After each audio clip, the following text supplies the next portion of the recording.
Olá, aqui é a Helga. Trago aqui uma importante entrevista que deu o Monsenhor Antônio Livy, dizendo que está seguro de que a eleição de Francisco foi orquestrada pelo Grupo de St. Gallen. Para os que não sabem, Grupo de St. Gallen, ou Clube de St. Gallen, ou Máfia de St. Gallen, é hoje conhecido como tendo sido um grupo informal de cardeais e bispos da Igreja Católica de mente liberal e reformista que trabalharam para a eleição de um Papa que ajudaria a empurrar a Igreja para uma direção liberalizante e de devolução da autoridade. Recebeu o nome de St. Gallen porque as reuniões tinham lugar naquela localidade suíça. A existência do grupo tornou-se pública depois que um capítulo inteiro dedicado a ele na biografia autorizada do cardeal Daniels, um dos membros do grupo, foi publicada pelos historiadores da Igreja Karin Schelkens e Jürgen Mettepenningen. A entrevista do Monsenhor Antônio Livy, que eu trago aqui, dura pouco mais de 10 minutos e foi dada no idioma materno do entrevistado, o italiano. Como eu sei que minha audiência assiste aos meus vídeos geralmente fazendo outras coisas e que assim prefere escutar a ler, decidi que vou ler a entrevista, cuja versão em português eu mesma preparei. Aqueles que tiverem interesse de ver o próprio Monsenhor Livy falando, terão a oportunidade de fazê-lo e entendê-lo, mesmo que não compreendam o italiano, pois deixarei o vídeo da entrevista ao final deste meu vídeo com as legendas em português por mim preparadas. Aqueles que acharem que um vídeo de 20 e poucos minutos é muito longo, terão acesso ao conteúdo em português em pouco mais de 10 minutos, pela minha leitura na primeira parte. Antes de ler a entrevista de Monsenhor Livy, quero apresentá-lo brevemente. Monsenhor Antônio Livy, acadêmico da Santa Sé, reitor emérito da Pontifícia Universidade Lateranense e vice-reitor da Igreja de Santa Andrea de Vignola, Roma, foi um dos 40 clérigos e acadêmicos católicos que, em 11 de agosto de 2017, emitiram uma carta em forma de correção filial a Francisco. A carta afirmava que o Papa, por meio de sua exortação apostólica Amoris Laetitia, além de outras palavras, atos e omissões que com ela se relacionam, sustentou 7 posições heréticas em referência ao casamento, à vida moral e à recepção dos sacramentos, e fez com que essas opiniões heréticas se espalhassem na Igreja Católica. Essas 7 heresias são expressas pelos signatários em latim, a língua oficial da Igreja. Eu publiquei durante o Sínodo da Amazônia um vídeo sobre aquela correção filial, Correctios Filialis de Heresibus Propagatis, cujo link deixarei na descrição deste vídeo. Vamos agora à entrevista do Monsenhor Antônio Livy. Pergunta da entrevistadora. Monsenhor, a pastoral do Papa Francisco, já implementada há dezenas de anos ao norte dos Alpes, leva a uma igreja moribunda. Por que o Papa Francisco não se dá conta? Resposta de Monsenhor Livy. Porque o elegeram especificamente para isso. Ele o disse. Meus irmãos cardeais me elegeram para que eu cuide dos pobres, para que eu leve adiante a reforma. Na verdade, esse grupo de St. Gallen, da Suíça, aquele grupo de teólogos, Daniels e outros, Casper, Marx, que são cardeais, que já queriam anteriormente, quando foi eleito Bento XVI, eles tinham desde então uma ideia de que o Papa que devia levar adiante uma reforma da Igreja no sentido luterano era ele, Bergoglio. Uma reforma no sentido luterano, porque a pastoral ou a política de entendimento interreligioso, com os luteranos e depois com todos os outros, visa a garantir que os luteranos sejam apreciados e aprovados, e o catolicismo seja, cada vez mais, pelo contrário, reduzido, se arrependa de todos os seus pecados. Agora, oficialmente, o teólogo, digamos assim, mais próximo de Francisco, que é o diretor da Civiltà Católica, Antônio Spadaro, publica artigos de um seu irmão jesuíta, Pani, que diz sempre: a Igreja, no século XV, se equivocou, pecou com Lutero, Lutero tinha razão. E agora é necessário reavaliar Lutero e fazer o que ele queria. Uma igreja sem sacerdócio, uma igreja sem magistério, uma igreja sem dogmas, uma igreja sem uma interpretação oficial da própria igreja sobre as Escrituras. mas as Escrituras deixa-as nas mãos das pessoas, que com o livre exame interpretam de acordo com o que o suposto Espírito lhes sugere. Uma igreja sinodal, onde os sacerdotes, os bispos, os papas, não são expressões do sagrado, mas são expressões da política, da comunidade, que elege, que nomeia. O próprio Papa está dizendo isso. É necessário chegar a uma igreja do povo, o povo que elege, o povo que diz qual é o povo. O povo é uma imagem meramente retórica, porque não existe, nem sequer em política. A expressão "o que quer o povo", isso é, uma multidão de pessoas diferentes, não se pode saber nunca o que é. Muito menos em teologia. Dizer que o povo quer mudar a missa é uma estupidez. Nem foi documentado, nem é possível. Porque existem aqueles no povo que estão cheios de fé, como o Padre Pio, e aqueles no povo que não têm nenhuma fé. Aqueles que simplesmente queriam que as coisas se reformassem porque não gostava da missa em latim, gostou mais de italiano, mas não entendiam as palavras da missa, nem em latim, nem em italiano. Entrevistadora. A fraqueza humana faz com que não se possa confiar na própria consciência. Monsenhor Livy. Sim, precisamente. Mas então, a Igreja jamais fez uma operação de tipo, entre aspas, democrático, elegendo pessoas com o consenso de uma base popular. Muito menos beber daquilo que as pessoas pensam para transmitir aquilo que a Igreja deve ensinar. A Igreja deve ensinar aquilo que disse Jesus. Basta, assim de simples. Entrevistadora.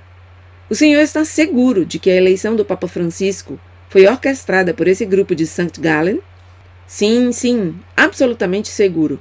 Tão seguro como se pode estar, escutando tantos testemunhos, não? É uma certeza histórica. As certezas históricas estão sempre baseadas nos testemunhos, que são falíveis, mas para mim é muito provável que seja assim. E a tese contrária, ninguém expôs nunca uma tese contrária. Por outro lado, o que resulta absurdo é o que se diz às vezes. Dizem, o Papa Francisco é Papa porque o quis o Espírito Santo. Isso é um disparate. O Espírito Santo inspira a todos para que façam o bem. Mas nem todos fazem o bem que o Espírito Santo lhes inspira. Há quem faz uma coisa boa e quem faz uma coisa má. Se penso no cardeal Casper, que mesmo antes era herético e que queria destruir a Santa Missa e o matrimônio e a comunhão e o direito canônico, tudo isso está nos livros de Casper de há 20, 30 anos. E agora o Papa diz que é seu teólogo por excelência e o faz organizar o Sínodo da Família. Em suma, efetivamente se pensa isso. Digo, mas isso é tudo uma coisa orquestrada, não? Porque logo vai terminar em todas essas coisas. O reconhecimento de Lutero, preparar uma missa na qual a consagração não seja mais uma consagração, que seja eliminado o termo sacrifício, que agrade os luteranos. O mesmo aconteceu com Paulo VI. Na comissão presidida por Annibale Bonini, que devia preparar o Novus Ordo Missae, naquela comissão havia luteranos que deviam dizer que coisas lhes agradavam e que coisas não lhes agradavam na missa católica. Uma coisa absurda, não? Então se vê que tudo foi orquestrado lentamente. Um plano que não vem de agora, não? Vem dos primeiros anos 60. Assim, que são 50 anos plenos de uma atividade de teólogos malvados, heréticos, para conquistar o poder. E agora o conquistaram. Por isso digo, a heresia no poder. Mas não são os papas hereges. Eu nunca o disse de nenhum. São papas que têm sofrido essa influência. Não a contrastaram e soltaram as rédeas para essa coisa louca de João 23, de dizer, reafirmemos a doutrina de sempre, mas sem condenar ninguém. Mas é impossível. A condenação faz parte da explicação do dogma. É a outra cara da mesma moeda. E se depois alguém quer aplicar o dogma aos tempos modernos, e nos tempos modernos a heresia, é necessário condená-la. E não condenar nada significa aprovar tudo. E aprovar tudo significa que não há mais a fé católica. Nisso o Papa João 23, hoje canonizado, não pensava. Desculpe-me que me irrite um pouco. Eu sou velho, tenho 80 anos, mas essas temáticas me proporcionam o mesmo entusiasmo quando são coisas boas e a mesma indignação quando são coisas más de quando eu tinha 25 anos e começava minha vida sacerdotal. Entrevistadora. Mencionou o cardeal Casper. Os bispos conhecem bem suas teses destrutivas. Por que não as rechaçam publicamente? Monsenhor Livy responde. Esse é o mistério da consciência das pessoas, não? Quem é criticado, inclusive de uma maneira muito científica, nas próprias doutrinas, que são contrárias ao dogma, inaceitáveis, muito a miúde defende-se a si mesmo. Já não está mais ali o cientista que faz um trabalho científico, mas o homem que é atacado em seu próprio prestígio, em seu próprio ponto de vista. Eu recordo um episódio muito singular. Quando o cardeal Siri, aqui referindo-se a Giuseppe Siri, que era um grande teólogo do ponto de vista dogmático, publicou o livro Getsemane, primeiro em italiano, depois também em alemão, em francês e em espanhol, no qual criticava muito a teologia de Karl Rahner. Karl Rahner se irritou bastante e impediu a difusão desse livro em alemão na Alemanha, através de pressões sobre a editora, a Herder, e depois sobre muitas outras fontes. Ou seja, há uma atitude que não é uma disputatio teológica, onde todos, sobre o mesmo plano, refutam ou aceitam as objeções, entrando no mérito do tema. Em vez disso, é dizer, eu sou a verdade e todos os outros estão no erro. Eu estou a serviço do Espírito Santo e os outros, ao contrário, estão a serviço de Satanás. É uma posição dogmática, que é paradoxal, por parte de quem, ao contrário, refuta o dogmatismo. E assim termina a entrevista de Monsenhor Antônio Livy. E eu os deixo agora com o vídeo em que ele mesmo fala. Nada mais pelo momento, obrigada por estar aí, até meu próximo vídeo. Monsignore, la pastorale di Papa Francesco, già implementata da decenni a nord delle Alpi, porta a una chiesa moribonda. Perché Papa Francesco non se ne rende conto? Perché lo hanno eletto apposta per questo. E lui l'ha detto, i miei fratelli cardinali mi hanno eletto perché io mi occupi dei poveri, perché io porto avanti la riforma. Vabbè, appunto, in realtà è quel gruppo di Sankt Gall della Svizzera, quel gruppo di teologi, Daniels e altri, Casper e Marx, che sono cardinali che hanno voluto già precedentemente, quando fu eletto Benedetto XVI, già da allora avevano l'idea che il Papa che avrebbe portato avanti una riforma in senso luterano della Chiesa era lui, Bergoglio. Una riforma in senso luterano, perché la pastorale o la politica di intesa interreligiosa con i luterani e poi con tutti gli altri mira a far sì che i luterani siano apprezzati e approvati e il cattolicesimo invece sia poi sempre di più ridimensionato e si penta di tutti i suoi peccati. Adesso ufficialmente il teologo, diciamo così, di Francesco più a portata di mano, che è il direttore della Civiltà Cattolica, Antonio Spadaro, pubblica articoli di un suo confratello gesuita, Pani, che dice sempre la Chiesa nel Cinquecento ha sbagliato, ha peccato con Lutero. Lutero aveva ragione e adesso bisogna rivalutare Lutero e fare quello che lui voleva. Una Chiesa senza sacerdozio, una Chiesa senza magistero, una Chiesa senza dogmi, una Chiesa senza un'interpretazione ufficiale della Chiesa stessa, della Scrittura, ma la Scrittura lasciata in mano alle persone che con il libero esame la interpretano secondo quello che lo Spirito presunto loro suggerisce. Una Chiesa sinodale dove sacerdoti, vescovi, papi non sono espressioni del sacro, ma sono espressioni della politica, della comunità che elegge, che nomina. E il Papa stesso sta dicendo questo, bisogna arrivare a una Chiesa di popolo, il popolo che elige, il popolo che dice qual è se il popolo è un popolo.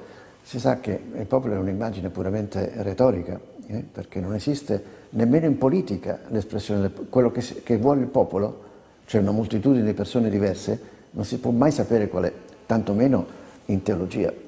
Che dire che il popolo vuole cambiare la messa è una sciocchezza, non è mai stato né documentato né possibile, perché ci sono quelli nel popolo che sono pieni di fede, come Padre Pio in quell'epoca lì, e quelli che nel popolo non hanno nessuna fede, e quelli che hanno piacere semplicemente che siano riformate le cose perché la messa in latino non gli piaceva, gli piace più in italiano, ma non capivano le parole della messa né in latino né in italiano.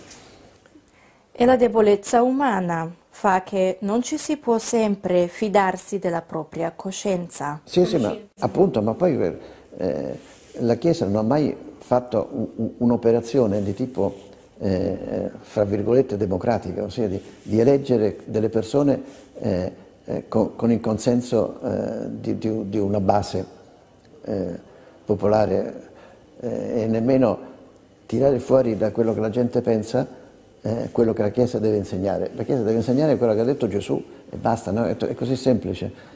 Lei è certo che l'elezione di Papa Francesco è stata orchestrata di quel gruppo di San Ne sono Gallen? assolutamente sicuro. Naturalmente sicuro, come si può essere sicuro ascoltando tante testimonianze, no? È una certezza storica, le certezze storiche sono sempre basate su testimonianze e sono fallibili, però per me è molto probabile che sia così. E la tesi diversa, nessuno ha mai esposto una tesi diversa. Quello che viene detto a volte invece è una cosa assurda, dice no, il Papa Francesco è Papa perché l'ha voluto lo Spirito Santo. Questa è una sciocchezza. Lo Spirito Santo ispira tutti perché facciano il bene, ma non tutti fanno il bene, perché lo Spirito Santo ispira loro. C'è chi fa una cosa buona e c'è chi fa una cosa cattiva. Se io penso al cardinale Casper, che già prima era eretico e che voleva distruggere la Santa Messa, e il matrimonio, e la comunione, e il diritto canonico, questo già, io ho tutti i libri di Casper di 20 anni fa, no? Di 30 anni fa, e che adesso il Papa dice che è il suo teologo per eccellenza e gli fa organizzare il sinodo sulla famiglia. Insomma, effettivamente se pensa a questo dico, ma questa è tutta una cosa orchestrata, no? Perché poi va a finire in tutte le cose. Il riconoscimento di Lutero, preparare una messa in cui la consacrazione non sia più consacrazione, e che sia eliminato il termine sacrificio e che piaccia ai luterani, che piaccia ai luterani. Lo stesso che è successo con Paolo VI, che nella commissione presieduta da Annibale Bugnini, che doveva preparare il nuovo sordo misse, in quella commissione c'erano dei luterani che dovevano dire che cosa a loro piaceva e non piaceva della messa cattolica, una cosa assurda, no? E allora si vede che è tutto un piano ben orchestrato, che è un piano che non viene da adesso, no? Viene dai primi anni 60, per cui sono 50 anni pieni di un'attività dei teologi malvagi, eretici, per conquistare il potere, e adesso l'hanno conquistato, e per questo dico, l'eresia al potere. Però non sono i papi eretici, non ho mai detto di nessuno, sono papi che hanno subito questa influenza e non l'hanno contrastata, e soprattutto hanno dato retta a questa cosa pazzesca di Giovanni XXIII, di dire riaffermiamo la dottrina di sempre ma senza condannare nessuno, ma non è impossibile, la condanna fa parte dell'esplicazione del dogma, è l'altra faccia della stessa medaglia, e se poi uno vuole applicare il dogma ai tempi moderni, nei tempi moderni ci sono delle eresie, bisogna per forza condannarle.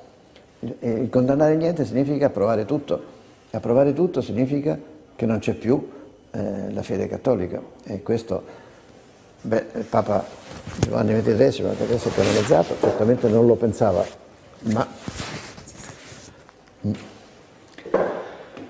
mi dispiace che mi infervoro un pochino, perché adesso, io sono vecchio, ho 80 anni, però queste tematiche mi danno lo stesso entusiasmo quando sono cose buone e la stessa indignazione quando sono cose cattive di quando avevo 25 anni e iniziavo la mia vita sacerdotale. Ha menzionato il cardinale Casper. I vescovi conoscono bene le sue tesi distruttive. Come mai che non le rigettano pubblicamente? E questo è il mistero della coscienza delle persone, no? È che chi viene criticato anche in una maniera molto scientifica nelle proprie dottrine che sono contrarie al dogma, inaccettabili, molto spesso difende se stesso. Lì non è più lo scienziato che fa un lavoro scientifico, è l'uomo che è attaccato al proprio prestigio, ai propri punti di vista. Io ricordo un episodio molto singolare, quando il cardinale Siri, che era anche un grande teologo dal punto di vista dogmatico, pubblicò il libro Getsemani, prima in italiano, poi anche in tedesco e in francese e in spagnolo, in cui si criticava molto la teologia di Karl Rahner.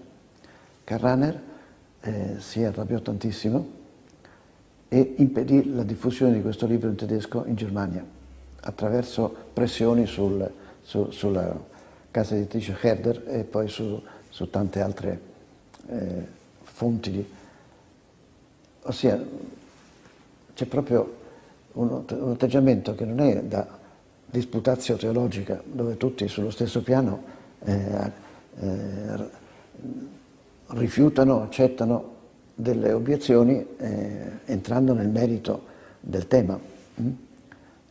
Invece c'è un dire io sono la verità e tutti gli altri sono nell'errore.